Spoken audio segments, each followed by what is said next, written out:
Hi Lucy, how are you today? Good, thanks. How are you? I'm good, thank you. So today we're just going to go over that diet diary that you gave to me, and we're just going to make a couple of recommendations so that we can make sure that you're getting all of your nutrients and making sure that your oral health is optimized by those nutrients within your diet every day. Is that okay with you? Yeah, sounds good.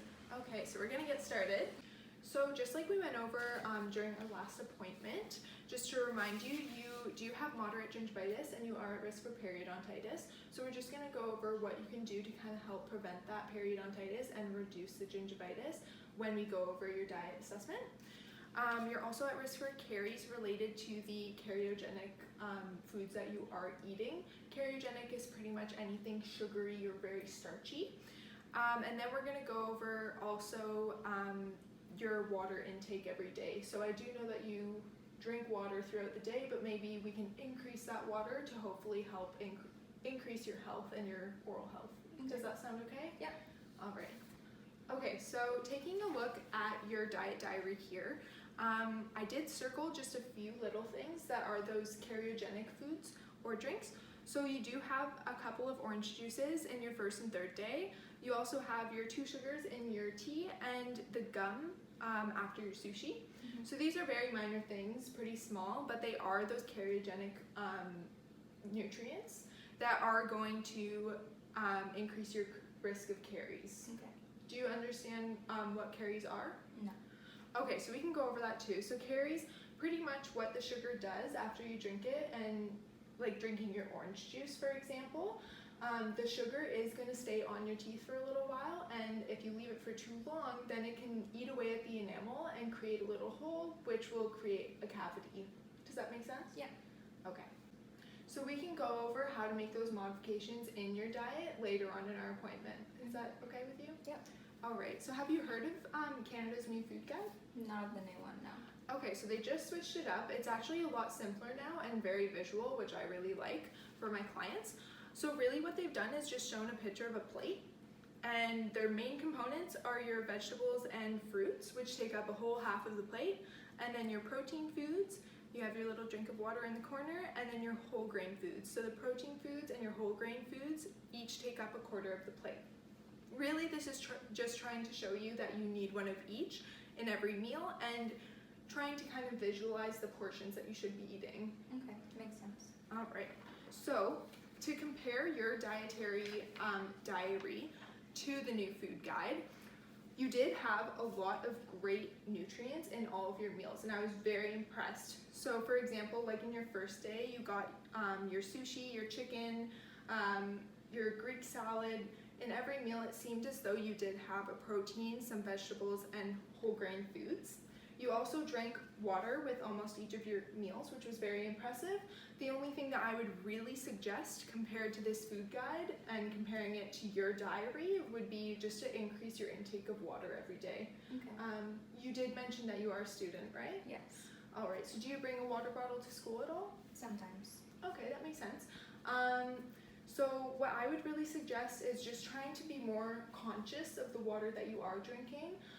Like for example, personally, I have gotten certain apps on my phone. There's one that I really like. It's a little plant, and every time you drink a bottle, you water your plant and then it grows. It's really fun. Does that sound interesting? Yeah, it's cool. Okay. Okay, so next, during my assessments, I just put into a chart here a qualitative diet analysis. So really what those fancy words mean is just that I put like the different servings of each of the foods that you were eating into a nice little chart to kind of display and show you what you're missing. So from what you can see here, you are getting even more than what is recommended in some of the categories, such as fruits and vegetables. You're getting 0.5 servings more than you even need. So you are getting all of those necessary nutrients, which is great. Maybe the only thing that I would suggest is maybe looking at Canada's food guide, like we said, making sure that a quarter of your plate is protein, a quarter is whole grains, and then half of it is those fruits and veggies. Same thing happened with your protein. It was just 0.5 above what you need, and then you were right on with your whole grains. You had 1 serving per day, and that was perfect. As I mentioned before, you did not have enough water, but that's okay.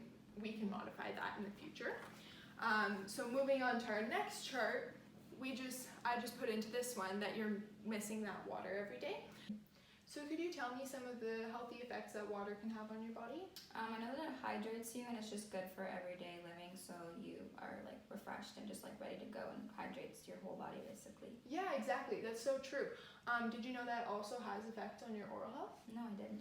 All right, well, we can talk about that. So really what happens is when you aren't getting enough water, it increases your thirst, which is kind of interesting.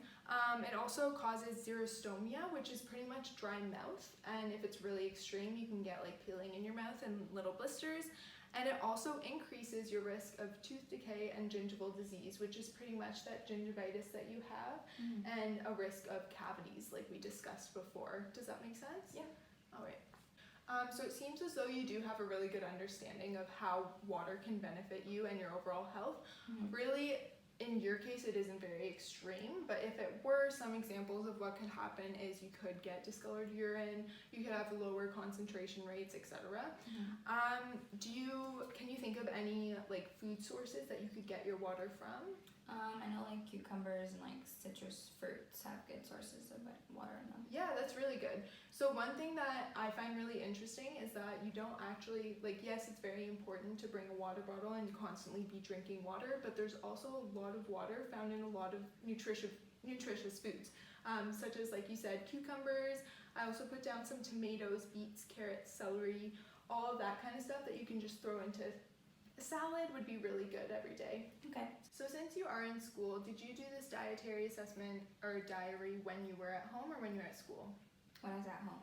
Okay, so when you are in school, do you tend to make similar meals or do you tend to eat at the college a little more and stuff? I tend to eat at the college a little more and I snack more throughout the day on like crackers and like cheese and veggies and fruit and yogurt and stuff.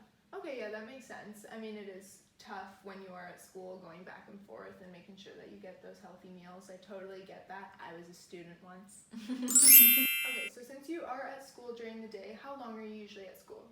About 6 hours a day. Okay, so that's a pretty big chunk of the day. So really what you want to try and do in the future is just try and avoid those highly processed foods. So like those fast foods and the constantly snacking too. Have you ever really made lunches for school at all?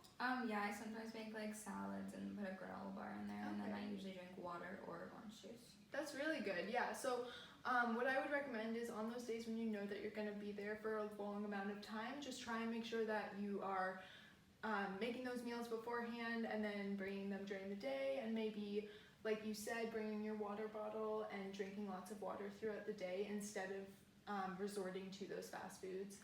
Do you enjoy cooking? Sometimes I don't like making complex things like meat, like chicken, steak. Like I resort to salads and whole grain nachos and salsa and cheese, like all that kind of stuff. That sounds yummy. I know that cooking can be a little bit annoying sometimes. It's long, it takes a long time. What I find is a really good resource is honestly online recipes, like the quick recipes or Pinterest, that kind of stuff. Even if you want to you make all those meals on a Sunday for the rest of the week, I find that really helpful. Would you be interested in trying that? Yeah. Okay, so we're pretty much done. What kind of improvements do you think that you're gonna take from this appointment? I'm gonna drink more water throughout the day and bring a reusable water bottle I can fill up at the college whenever I need in class or whatever.